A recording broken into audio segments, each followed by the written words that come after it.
All right, fellow Vikings, welcome back. This time, let's go take a tour of our Homestead Rescue storm shelter thing.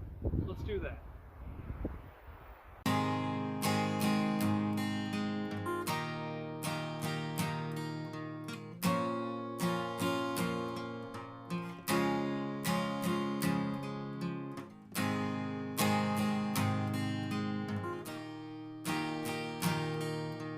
Yeah, so Homestead Rescue was here a couple years ago. A lot has changed since they were here.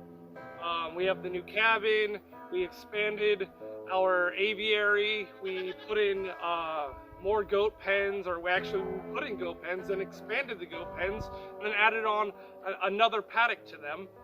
We now have two sets of goat houses and we're putting in a third. Lots happened. I'll go through and show that stuff later on in another video, but in this video we're talking about our storm shelter, right? I've used this thing as storage, as obviously a shelter for us during like the storm and all that when we were still inside that little cabin that's attached to it. My cousin lived in that cabin for the last year, so I haven't been able to do anything. And while he was in there, he destroyed a lot of my stuff that was in the root cellar because he refused to allow the air to circulate inside of that room, right?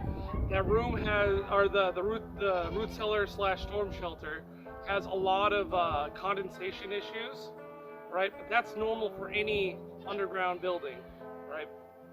I put in fans in there and all that so that it all worked properly, and my cousin just didn't want to deal with it. So he just shut the doors, he locked it up, and the air was able just to stagnate in there. And it starts to rain, it condensates obviously and gets really bad. That's not Homestead Rescue's fault. I need to put that out there. They came and they addressed a leaking problem in the past, and we had a decent sized leak, so they redid the entire back wall of the root cellar, or storm shelter, whatever they called it. We use it as a root cellar, obviously, where we take our squash and stuff like that.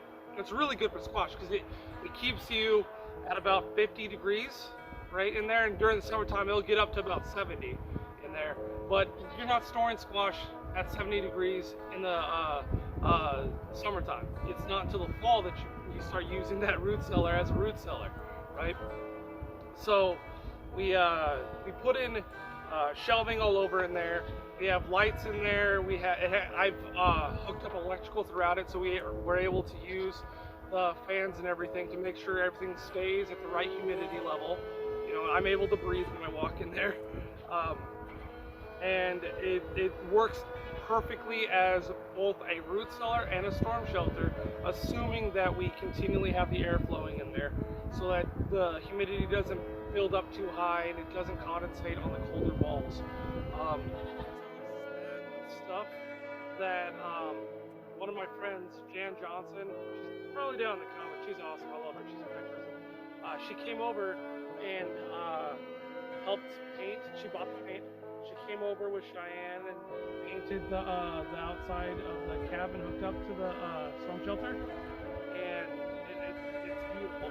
But she also sent us a bag of activated charcoal and herbs and some other stuff that has in it to help dry out the root cellar and make it smell better. And I tell you what, as for odor goes, it smells really good in there, right? As for if it actually works for destroying mold and mildew, I don't know, because after my cousin left, I've kept the door basically open. I'm gonna do some experimenting with that. Stupid wind, jeez. I'm gonna be doing some experimenting with that here probably in the next week or so, where I'm going to close up everything with just the bag in there and see how well the area around that bag works. I put in the area that has the most airflow. It's where the air is like going, it goes around, and then right there, like all of it starts to evacuate to that outspout. Sometimes it reverses and goes the opposite direction, but it has the most airflow to give it the best chance. But yeah, I'm going to do some experimenting with that. I'm not sponsoring anything, you know, I don't get paid by anyone. I'm just going to try this product out and see how well it does. But I have noticed a noticeable better smell. It's more like a clean air as opposed to chemically or anything else. It's awesome. But squash require about 40% humidity, so it's not bad in there, you know. It's just not perfect. They require a cool temperature between about 32, 33 degrees and 55 degrees. So during the entire winter, we could put our root crop in there, we could put our squash in there, and it does absolutely perfectly. I've actually used it as a refrigerator itself because it stays right around that 40-degree range. So most things don't spoil. I don't put meat in there, obviously, because meat has a lower spoiling point. But I do use it for I think I put pumpkins in there. I put butternut squash. We actually still have some of the butternut squash. That's what we're going to plant out here this year. Spaghetti squash and acorn squash have all been stored in there. It works excellent. Yeah. I don't know what else to say about it. I mean, I couldn't be happier with the improvements that have been done. That one right there is probably my favorite, because not only does it have the added benefit, or it was put in place as a storm shelter, but it has the added benefit because the soil on and around it, to keep it at an ambient temperature that's slightly above the ambient temperature of the earth, so I can use it as a root cellar. And also the reverberation in it means that I'm able to go in there and have the natural reverb that I love when I sing. Right? It's got almost a perfect level of reverb. I actually, like, I'm planning on recording in there and doing an album inside of that room. I just need new microphones and such, and obviously you can barely hear me, right? So yeah, it's because my phone it fell and the microphone's broke, and I got, hey, it's Ron coming through again. Yeah. I think this time I'm gonna grab you guys and introduce you. I'll be right there, hold on. I'm here to nurture. No, let me grab my phone real quick.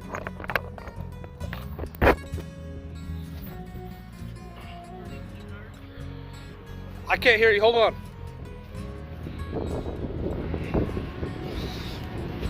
Are you starting to nurture? Oh, I'm out here doing a video, and you're gonna be on it now. Yeah. Yeah, you're gonna be famous, buddy. Yeah. Yeah, all of like 100 people are gonna watch you. I don't care. As long as they watch me, that's all I care. Kim Margaret over there, she watches our videos sometimes. Yeah. Yeah. I'm still recording you, by the way. Yeah, I can stop at any time if you want me to. I don't care. You don't care? I don't care. So what is it you tell Josh when he's over here? What's that? What do you tell him? I got candy, little boy. I think they'll get a kick out of that. But I'm gonna stop this so we can talk. Have a good day, everybody. Yeah, so it's my neighbor. You know, he's an awesome guy. He does the cattle and all that up the road. Great neighbors, like great neighbors. But yeah, so root cellar stuff, right? There's not really much more I can say about it.